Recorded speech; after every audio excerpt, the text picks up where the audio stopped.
কাটছাট করেও এডিপি বাস্তবায়নে পিছিয়ে সরকার। 6 মাসে বরাদ্দের মাত্র 17.5%, বছরের 5 বছরের মধ্যে সর্বনিম্ন। বিনিয়োগ স্থবিরতায় কারণ বলছেন অর্থনীতিবিদ। পড়ে থাকা কেমিক্যাল ও বিপজ্জনক পণ্যে বিস্ফোরণ ঝুঁকিতে চট্টগ্রাম বন্দর। ধ্বংস করা যাচ্ছে না, স্থান সংকটে। সীতাকুণ্ডে বরাদ্দ চেয়ে চিঠি। বাণিজ্য মেলায় দেদার্সে ব্যবহার হচ্ছে নিষিদ্ধ পলিথিন সহ একবার ব্যবহারযোগ্য প্লাস্টিক। সরকারের দেয়া ব্যাগ উপযুক্ত মনে করেন না দোকানি, ক্রেতা ও দায়সারা। বাংলাদেশ সহ 75 দেশের অভিবাসী ভিসা প্রক্রিয়া স্থগিতের সিদ্ধান্ত যুক্তরাষ্ট্রের। 21 জানুয়ারি কার্যকর। সরকারি সুবিধার উপর নির্ভরশীলতা ঠেকাতে পদক্ষেপ। এবং 3 ক্যাটাগরির প্রবাসীদের সুখবর দিল মালয়েশিয়া সরকার। কর্মী পাসের মেয়াদ ও বেতন কাঠামোয় আমূল পরিবর্তন, পাবেন পরিবার নিয়ে বসবাসের সুযোগ।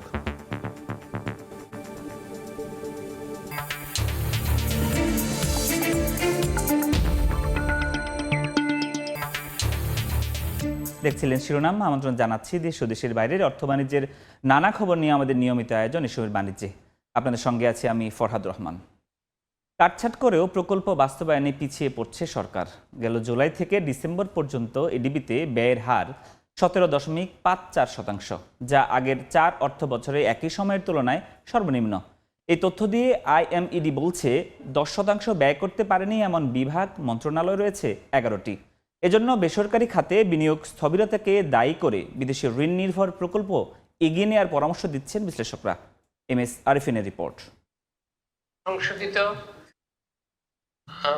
উন্নয়ন বাজেটের আকার মূল বাজেটের তুলনায় 15% কমানো হলো। গেল সোমবার দেশের উন্নয়ন বাজেটে স্মরণকালের সবচেয়ে বেশি 30,000 কোটি টাকা কাটছাট করার 2 দিন পর বুধবার বাস্তবায়ন পরিবীক্ষণ ও মূল্যায়ন বিভাগ আইএমইডির প্রতিবেদনে আরও স্পষ্ট হলো প্রকল্প বাস্তবায়নে কতটা পিছিয়ে সরকার। গেল জুলাই থেকে ডিসেম্বরে বার্ষিক উন্নয়ন কর্মসূচি এডিপি বাস্তবায়নে ব্যয় হয়েছে বরাদ্দের 17.54%, যা গেল 4 অর্থ বছরের প্রথম 6 মাসের তুলনায় সর্বনিম্ন।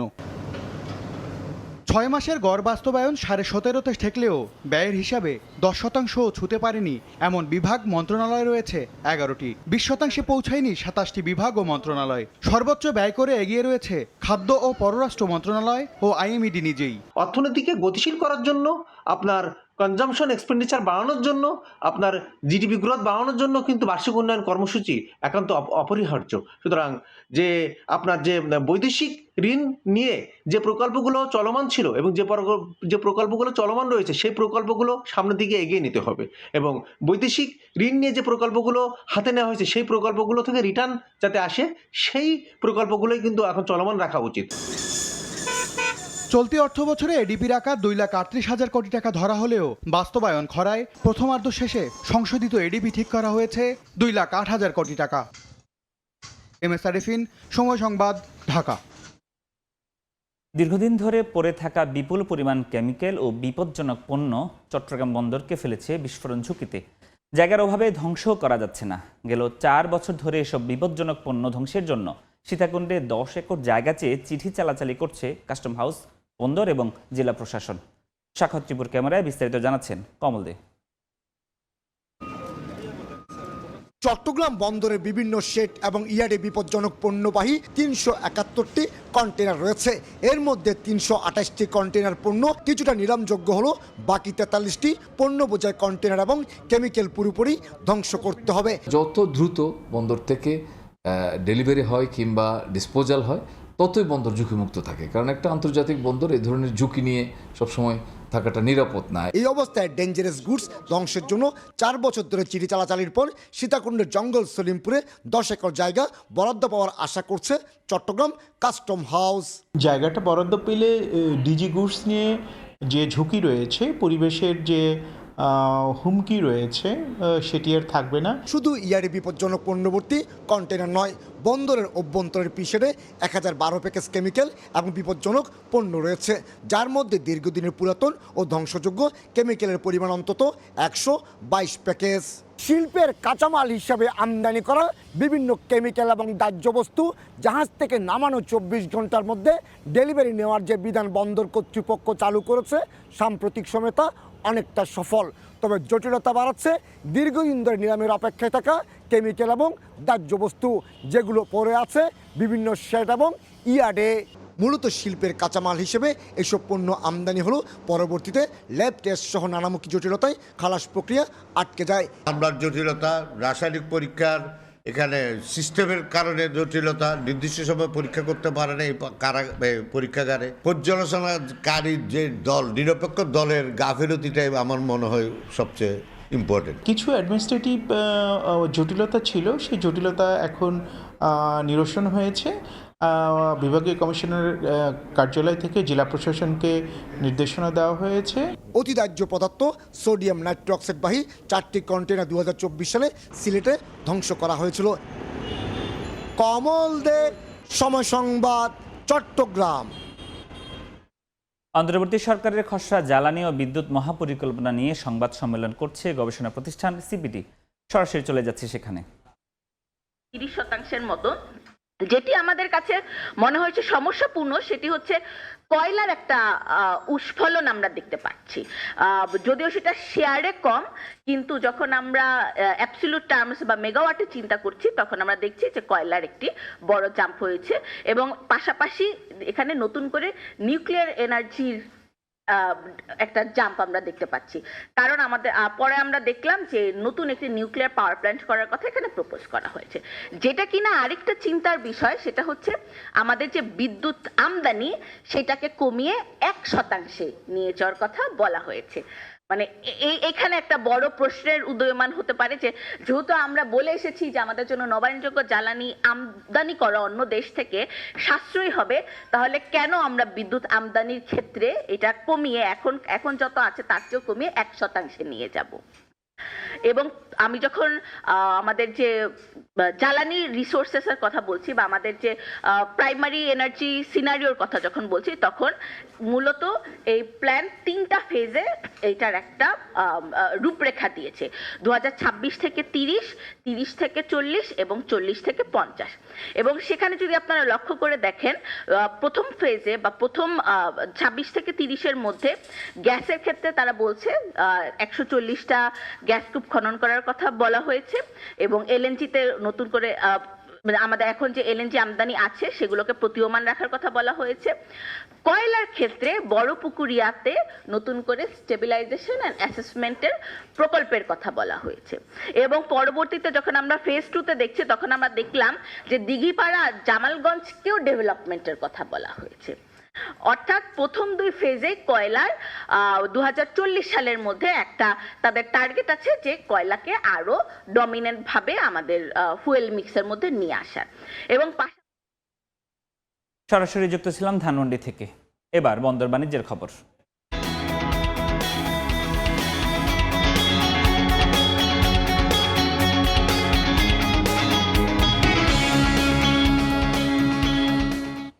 বেনাপোল বন্দরে আবারও বেড়েছে মিথ্যা ঘোষণা দিয়ে আমদানি পণ্য পাচার। বিস্তারিত জানাতে এই মুহূর্তে বেনাপোল বন্দরে আছেন সহকর্মী আজিজুল হক। সরাসরি যুক্ত হচ্ছি তার সঙ্গে। দুর্নীতিবাজ যারা ব্যবসায়ীরা আছেন তারা কোনোভাবে যেন বেনাপোল বন্দর দিয়ে মিথ্যা ঘোষণা দিয়ে পণ্য আমদানি করে সরকারের রাজস্ব ফাঁকি নিতে না পারে, এই জন্য বেনাপোল বন্দরের কার্গো ভেহিক্যাল টার্মিনালে স্থাপন করা হয়েছে অত্যাধুনিক স্ক্যানিং মেশিন, যেটি পরিচালনা করছে কাস্টম কর্তৃপক্ষ। তবে আমরা দেখেছি কাস্টম কর্তৃপক্ষের দুর্বল নিরাপত্তা ব্যবস্থা এবং অসাধু কিছু ব্যবসায়ীদের সাথে আঘাতের কারণে সম্প্রতি বেনাপোল স্থল বন্দর দিয়ে অবাধে ভারত থেকে মিথ্যা ঘোষণা দিয়ে পণ্য ঢুকছে বেনাপোল বন্দরে এবং সেটি সরকারের রাজস্ব ফাঁকি দিয়ে পাচার হচ্ছে দেশের অভ্যন্তরে। বেনাপোল বন্দরে আমদানি পণ্যের নিরাপত্তা রয়েছে বন্দর কর্তৃপক্ষ, কাস্টমস এবং অতিরিক্ত হিসাবে বর্ডার গার্ড বাংলাদেশ, বিজিবি এবং সরকারের গোয়েন্দা সংস্থা এটি তদারকি করে থাকে। গত বুধবার মঙ্গলবার বেনাপোল বন্দর দিয়ে ভারত থেকে মিথ্যা ঘোষণা দিয়ে অর্থাৎ মিঠা পানির মাছ ঘোষণা দিয়ে 25 টন মাছ আমদানি করে আমদানিকারক জান্নাত এন্টারপ্রাইজ। এবং বেনাপোল বন্দর থেকে এই মাছের চালানটি খালাসের সময় বর্ডার গার্ড বাংলাদেশ, বিজিবির গোপন সংবাদের ভিত্তিতে কাস্টম কর্তৃপক্ষ সেখানে অভিযান চালায় এবং অভিযান চালিয়ে প্রায় 6 মেট্রিক টন অর্থাৎ 53 কার্টুন ইলিশ জব্দ করে।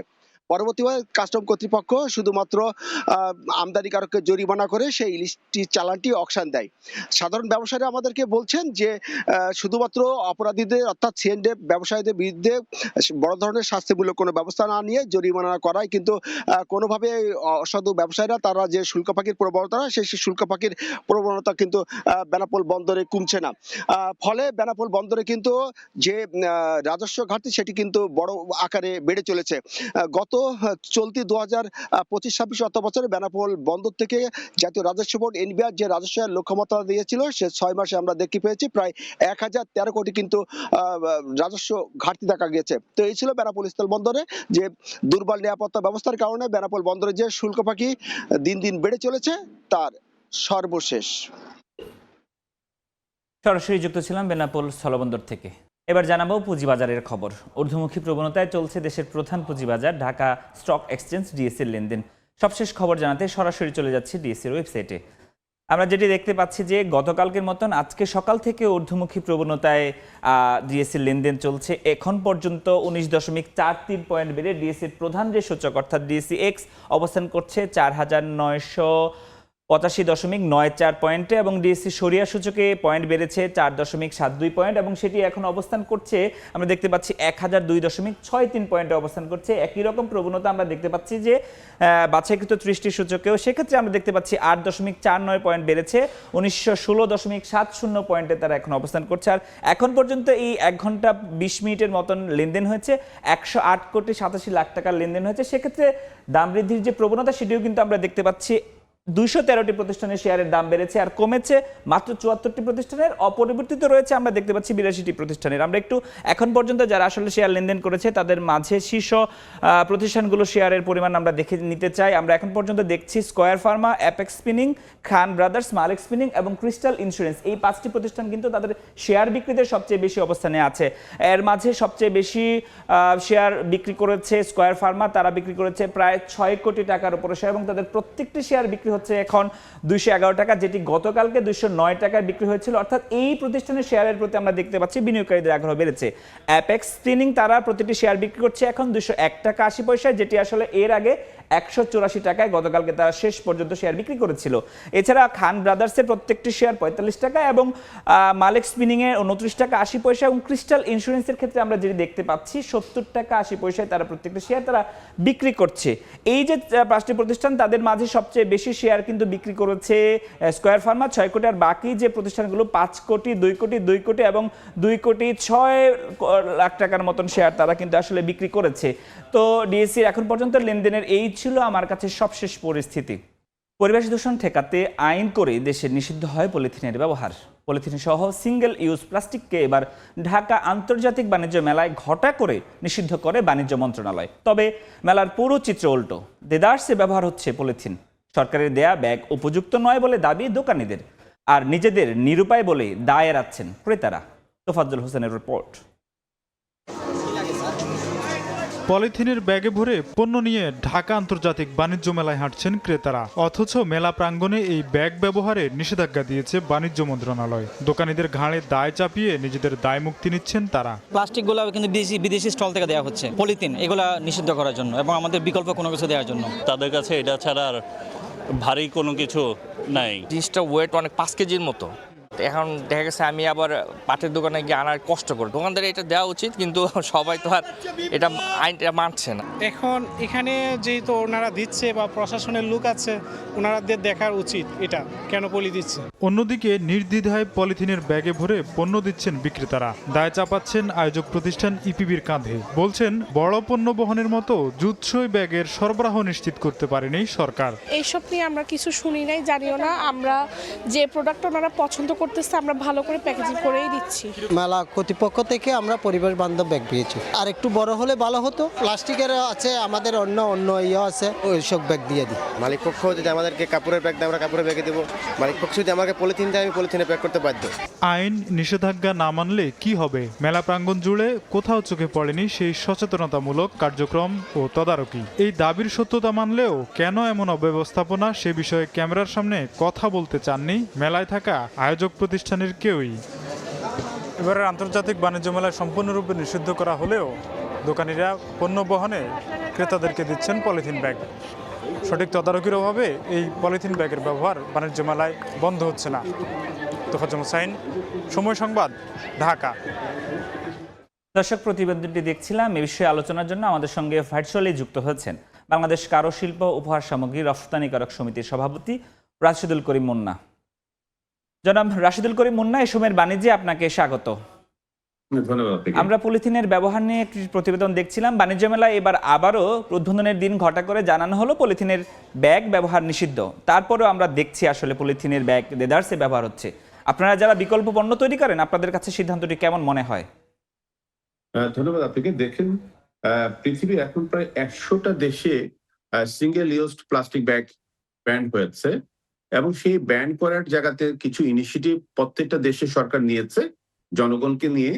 সেটা হচ্ছে, প্রথমত হচ্ছে সেটা ক্যাম্পিং করেছে, দ্বিতীয়ত হচ্ছে এই সিঙ্গেল ইউজ প্লাস্টিক ব্যবহারের ব্যাপারে উচ্চ মূল্য বা ট্যাক্স আরোপ করেছে এবং সেই সাথে বিকল্প পণ্যটাকে জনগণের মাঝে পৌঁছে দেওয়ার ব্যবস্থা করেছে। সেই সাথে যে কাজটা করেছে যে তারাও যে সিঙ্গেল ইউজ প্লাস্টিকের যে উৎপাদনকারী প্রতিষ্ঠান আছে তাদেরকে বিকল্প পণ্য উৎপাদনের ব্যাপারে নীতি সহায়তা দিয়েছে, আর্থিক সহযোগিতা সহ। সেক্ষেত্রে আমরা প্রথমত সরকারের উদ্যোগটাকে সাধুবাদ জানাই। এটা একটা পাইলটিং প্রজেক্ট, পরিবেশ মন্ত্রণালয়, বস্ত্র পাট মন্ত্রণালয় যৌথভাবে এইবার বাণিজ্য মন্ত্রণালয়ের সহযোগিতায় একটা উদ্যোগ নেওয়া হয়েছে। তা আপনি যথার্থই বলেছেন, এই জায়গাতে আমাদের একটা ল্যাকিং হচ্ছে যে ক্যাম্পিং এর জায়গাতে একটা ঘাটতি আছে এবং সেই ঘাটতিটাকে কারণেই কিন্তু আজকে দেখছেন যে অন্যরা প্লাস্টিক সহ অন্যান্য বিকল্প পণ্য ব্যবহার এখনো করছে, অব্যাহত রাখছে। সুতরাং আমি মনে করি যে এই অভাবটা ছিল, যে এই বিকল্প পণ্যের একটা সুযোগটা ছিল না বা বিকল্প পণ্যটা হাতের নাগালে ছিল না। এটা যেহেতু একটা বড় আয়োজন, এই বাণিজ্য মেলায় ঢাকা শহর এবং ঢাকা শহরের বাইরে প্রচুর লোক যায়, সুতরাং তারা অন্তত অভ্যস্ত হওয়ার একটা সুযোগটা পাবে এই উদ্যোগের মাধ্যমে। কিন্তু আমি মনে করি যে এই যে মানুষের মাঝে যে অ্যাওয়ারনেস এর যে একটা গ্যাপ আছে, আমরা দেখেছি যে প্লাস্টিকটা ব্যবহার হওয়ার কারণে কিন্তু মানব দেহের বিভিন্ন ধরনের ক্ষতি হচ্ছে। আজকে ক্যান্সার বলেন, কিডনি প্রবলেম বলেন, বিভিন্ন ধরনের ডাইরেক্ট কিন্তু মানব দেহে ক্ষতি হচ্ছে এই সিঙ্গেল ইউজ প্লাস্টিকের মাধ্যমে। দ্বিতীয়ত হচ্ছে আমরা দেখছি পরিবেশে একটা বিপর্যস্ত অবস্থা তৈরি হয়েছে, নদী নালাগুলা ভরে গেছে। আমাদের এই ধারাবাহিকতা কৃষিতে কিন্তু একটা ব্যাপক ক্ষতি হচ্ছে, যেটা দীর্ঘমেয়াদী প্রভাব ফেলবে। সুতরাং আগামী প্রজন্মের সুরক্ষার জন্য কিন্তু আমরা যদি চিন্তা করি, তাহলে আমাদেরকে সিঙ্গেল ইউজ প্লাস্টিকের যে ব্যাপক একটা ক্ষতি আছে, এই বিষয়টাকে মাথায় রেখে আপনি, আমি, জনগণ সবাইকে কিন্তু চিন্তা করতে হবে যে আমরা বিকল্প পথে যেতে পারি কিনা। প্রশ্নটা হচ্ছে প্লাস্টিকের দাম এবং শপিং জুট ব্যাগের দাম অনেক এক্সপেন্সিভ, মানে গ্যাপটা অনেক বেশি। এই জায়গাতে সরকারের কিছু নীতি সহায়তা নেওয়া দরকার, কিছু আইনগত উদ্যোগ নেওয়া দরকার এবং পাশাপাশি আমি মনে করি একটা সমন্বিত পরিকল্পনা নেওয়া দরকার যে আমরা কিভাবে জনগণকে এই জায়গাতে উৎসাহিত করতে পারি। পাশাপাশি এই যে এই পণ্যটা একটা রিসাইক্লিং প্রসেস হতে পারে কিনা, কারণ যারা উদ্যোক্তা প্লাস্টিকের সাথে যারা যুক্ত আছে, সিঙ্গেল ইউজ প্লাস্টিক উৎপাদন করছে, বাজারজাত করছে, তাদেরকে কিন্তু একটা বিকল্প পথ দিতে হবে। আদারওয়াইজ কিন্তু হচ্ছে এটা সফল হবে না। আগে উদ্যোগটা নেওয়া হয়েছিল, সেটা ব্যর্থ হয়েছে এবং এই ক্ষেত্রে আমি মনে করি সরকারকে একটু সমন্বয়, শুধুমাত্র পাইলটিং প্রজেক্টের আওতায় এটাকে চিন্তা না করে একটা লং টার্ম যদি স্ট্র্যাটেজিক প্ল্যান নেওয়া হয়, আমি মনে করি সেটা একটা সুফল আসবে। যেটা একসময় কিন্তু ইট কিন্তু 100% হচ্ছে গাছ পুড়িয়ে কাঠ পুড়িয়ে কিন্তু উৎপাদন হতো, যেটা কিন্তু সরকারের কিছু নীতি সহায়তার কারণে যারা উৎপাদন করতো তারা অটোমেশনে চলে আসছে। এখনো যদি একটা অংশ হচ্ছে কাঠ পুড়িয়ে ইট উৎপাদন করছে, কিন্তু একটা বড় অংশ কিন্তু এখন অটোমেশনে চলে আসার কারণে কিন্তু পরিবেশ বান্ধব ইট তৈরি হচ্ছে। অর্থাৎ বিকল্প পথ তৈরি করার ক্ষেত্রে আমি মনে করি একটা সুদূর প্রসারী লং টার্ম একটা পলিসি গ্রহণ করা দরকার এবং এটি আমরা আশা করছি। এবং সেই সাথে আপনি এবং আমরা যারা মিডিয়াতে আপনারা আছেন, আপনাদের সহযোগিতা চাই, কারণ ক্যাম্পিংটা বা অ্যাওয়ারনেস ডেভেলপমেন্টটা ছাড়া কিন্তু এটা সফলতা আসবে না। আপনি নীতি সহায়তার কথা বলছিলেন এবং আপনারা যারা আসলে বিকল্প পণ্য তৈরি করেন এবং সেটির দামের ক্ষেত্রে নানান পার্থক্য এবং বড় ধরনের পার্থক্য আসলে লক্ষ্য করা যায়, এক্ষেত্রে কি কি নীতি সহায়তা দিলে আসলে আমরা সহজলভ্যভাবে কম দামে আসলে এই সাধারণ ভোক্তারা পাবে, একটু যদি অল্প কথায় বলে, আমাদের সময় একেবারে শেষ। আমি যেটা বলবো সেটা হচ্ছে প্রথমত নীতি সহায়তাটা আসতে হবে যে প্লাস্টিকের সাথে যারা যুক্ত হচ্ছে তাদেরকে বিকল্প পণ্য এবং উৎপাদন প্রক্রিয়াতে তারা কিভাবে বিকল্প পথ খুঁজে পায়, তাদেরকে ফাইন্যান্সিয়াল অ্যাসিস্ট্যান্স সহ এই সুযোগটা দিতে হবে, ট্যাক্স ভ্যাট সহ। দ্বিতীয়ত হচ্ছে আমরা যারা করছি, উৎপাদন করছি, আমরা কিভাবে কাঁচামালটাকে সহজলভ্য ভাবে পাবো এবং উদ্যোক্তারা কিভাবে উদ্যোগ যে নিবে সেই উদ্যোগের ধারাবাহিকতা কিভাবে তারা অব্যাহত রাখবে, সেখানে ফাইন্যান্সিয়াল সাপোর্ট সহ আমরা মনে করি যে আমাদেরকে এই মার্কেটিং এর জায়গাতে সরকারের কিছু নীতি সহায়তা দরকার। প্রত্যেকটা ডিস্ট্রিক্ট, প্রত্যেকটা থানা, প্রত্যেকটা ইউনিয়ন একটা ক্যাম্পিংটা খুব জরুরি হয়ে গেছে। এই ক্যাম্পিংটা হচ্ছে আমরা সরকারের কাছে চাচ্ছি যে সরকারের যে প্রশাসন ব্যবস্থাপনা আছে এটার মাধ্যমে আমরা কিভাবে মানুষের কাছে যেতে পারি, এই বিষয়টা খুব গুরুত্বপূর্ণ। এই অন্তর্বর্তী সরকার দায়িত্ব নেওয়ার পর নতুন করে যখন নিষিদ্ধের এই বিষয়টি সামনে আনলো, আমরা দেখলাম নানা ধরনের প্রচারণা, সেটি কি যথার্থ বলে মনে হয়েছে এবং সামনের দিকে আরো কি প্রচারণা আসলে দরকার আপনার কাছে কি মনে হয়? আমি মনে করি প্রচারণার জায়গাটা খুবই সীমিত হয়েছে এবং এই যে পাইলটিং প্রজেক্টের ডিজাইনে যেটা ভুল আছে সেটা হচ্ছে পুরোটা হচ্ছে ব্যাগ উৎপাদনের জন্য খরচ করার লক্ষ্য রাখা হয়েছে। এখানে আসলে 1/3 মিনিমাম রাখা উচিত ছিল ক্যাম্পিং এর জায়গাতে, কারণ মানুষকে জানাতে হবে এই প্লাস্টিকটা হয়তো আমি সহজভাবে পাচ্ছি, সস্তা পাচ্ছি, কিন্তু আমার আগামী প্রজন্মের জন্য যেটা বড় ধরনের হুমকি হয়ে যাচ্ছে স্বাস্থ্যগত দিক দিয়ে চিন্তা করলে, মানব দেহের কথা চিন্তা করলে, এই বিষয়টা আসলে মানুষের কাছে এখনো অস্পষ্ট। সুতরাং যখন এটা মানুষ জানতে পারবে তখন কিন্তু মানুষ একটা জুট ব্যাগ যেহেতু হচ্ছে 3 থেকে 6 মাস ব্যবহার করা যায়, প্লাস্টিক ব্যাগ কিন্তু একবার কিনে একবারে ব্যবহার করা যায়। সুতরাং আমরা আপনার বক্তব্য পরিষ্কার এবং আশা করি সরকার সে ধরনের প্রকল্প নিয়ে এবং প্রচারণা নিয়ে এগিয়ে যাবে। আপনাদের সাথে যুক্ত হওয়ার জন্য আপনাকে অনেক অনেক ধন্যবাদ। সরাসরি যুক্ত ছিলাম উত্তরা থেকে। আমাদের সঙ্গে পলিথিনের ব্যবহার নিয়ে আলোচনা করার জন্য যুক্ত হয়েছিলেন কারুশিল্প ও রফতানিকারক সমিতির সভাপতি রাশেদুল করিম মুন্না।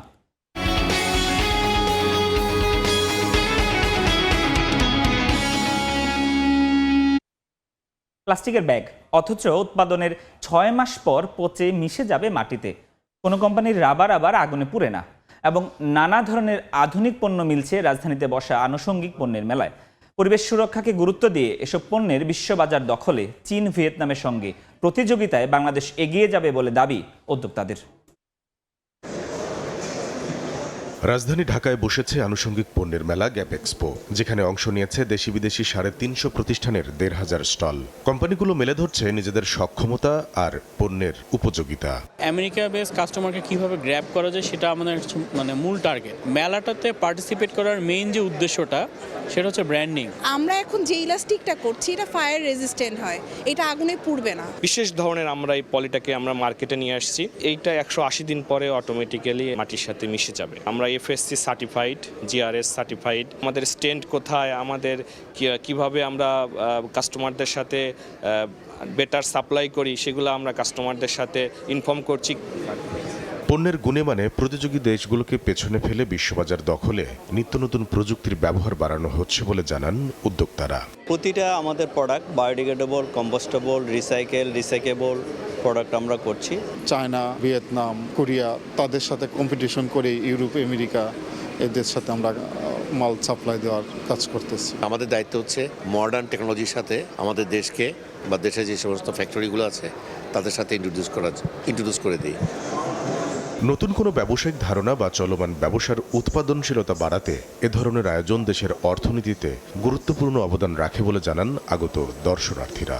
এই এক্সিবিশনে যখন আসবে তখন কিন্তু এই সম্পর্কে সে একটা নলেজ বাড়বে, তার কমিউনিকেশন বাড়বে, তার সাপ্লায়ারদের সাথে বন্ডিং বাড়বে। দেখতে পারি যে ওনারা কী ধরনের ডেভেলপমেন্ট করতেছে, কী ধরনের মেশিনারি ইউজ করে নতুন কি ভেরিয়েশন আসছে। এই ফেয়ারগুলো অবশ্যই অনেক গুরুত্ব রাখে। আমরা তো বাইরে যে এগুলো দেখতে পারি না, ফেয়ারের মাধ্যমে কিন্তু আমরা বুঝি যে আচ্ছা এই জিনিসটা আপডেট আসছে। চাইনিজ বায়াররাও আসে এখানে, সো ওর সাথে দেখা করতে বেসিক্যালি আমার আশা। 4 দিনের এই মেলা চলবে শনিবার পর্যন্ত। কামরুল হাসান সবুজ, সময় সংবাদ, ঢাকা। একীভূত হওয়া 5 ব্যাংক 2024 ও 25 সালে লোকসানে থাকায় এই 2 বছরে কোনো মুনাফা পাবেন না আমানতকারীরা।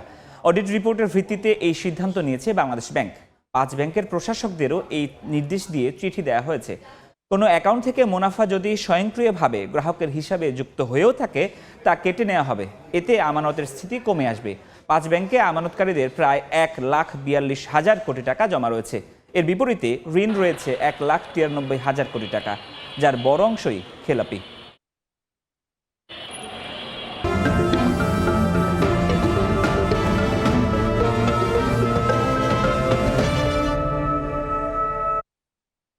যশোরে বাড়ছে সরিষার আবাদ। উৎপাদনের লক্ষ্যমাত্রা ছাড়িয়ে যাওয়ার আশা কৃষকদের। ভোজ্য তেলের আমদানি নির্ভরতা কমাতে সরিষা চাষে কৃষকদের সহযোগিতার আশ্বাস কৃষি বিভাগের। আবুল কালাম আজাদের ছবি ও জুয়েল মৃধের তথ্য নিয়ে রিপোর্ট। হলুদ সাজে সেজেছে ফসলের মাঠ। গত বছরের চেয়ে এবার সরিষার আবাদ হয়েছে বেশি। উৎপাদনের লক্ষ্যমাত্রা ছাড়িয়ে যাওয়ার আশা যশোরের কৃষকদের। কম খরচে বেশি লাভ হওয়ায় রবি শস্য সরিষা চাষে আগ্রহ বেশি। এবছর আবহাওয়া অনুকূলে থাকায় এবং পোকামাকড়ের আক্রমণ কম হওয়ায় ফলন হয়েছে ভালো। জেলার ৮ উপজেলার ২৭,৮৬০ হেক্টর জমিতে সরিষার আবাদ হয়েছে।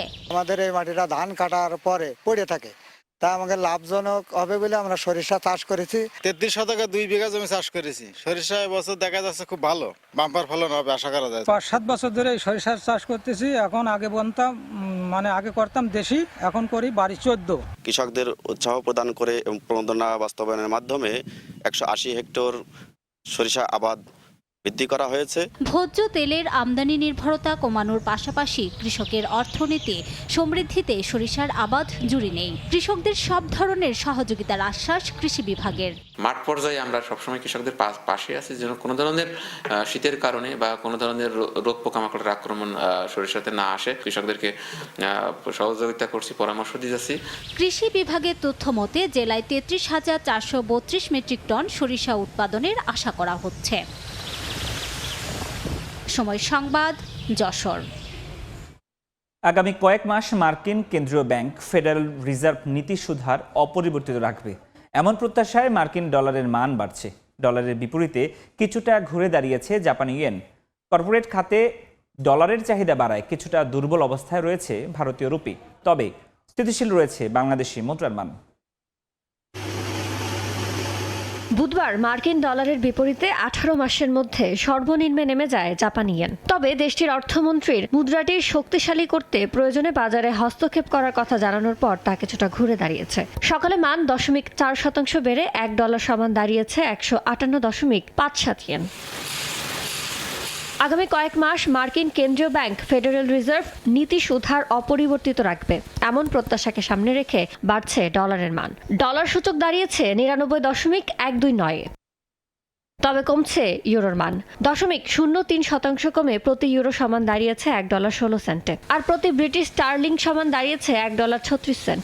$1 সমান দাঁড়িয়েছে 1.49 অস্ট্রেলিয়ান ডলার।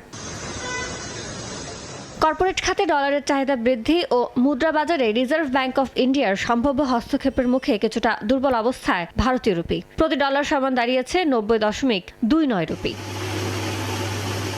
এদিকে বাংলাদেশ ব্যাংকের তথ্য বলছে স্থিতিশীল রয়েছে বাংলাদেশি মুদ্রা টাকার মান। বুধবার প্রতি ডলার সমান দাঁড়িয়েছে 122 টাকা 30 পয়সা।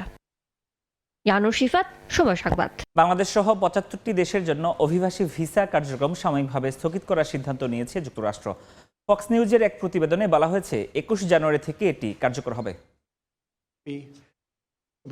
মার্কিন প্রেসিডেন্ট ডোনাল্ড ট্রাম্প দ্বিতীয়বারের মতো ক্ষমতায় বসে যুক্তরাষ্ট্রের অভিবাসন নীতিমালায় বড় ধরনের পরিবর্তন এনেছেন। মার্কিন পররাষ্ট্র দপ্তরের এক নথির বরাত দিয়ে ফক্স নিউজ জানিয়েছে 75টি দেশের নাগরিকদের জন্য অভিবাসন ভিসা ইস্যু সাময়িকভাবে বন্ধ রাখা হবে। আগামী 21 জানুয়ারি থেকে অনির্দিষ্টকালের জন্য কার্যকর হতে যাওয়া এই তালিকায় বাংলাদেশ, রাশিয়া, ইরান, পাকিস্তান এবং আফগানিস্তানের নাম রয়েছে।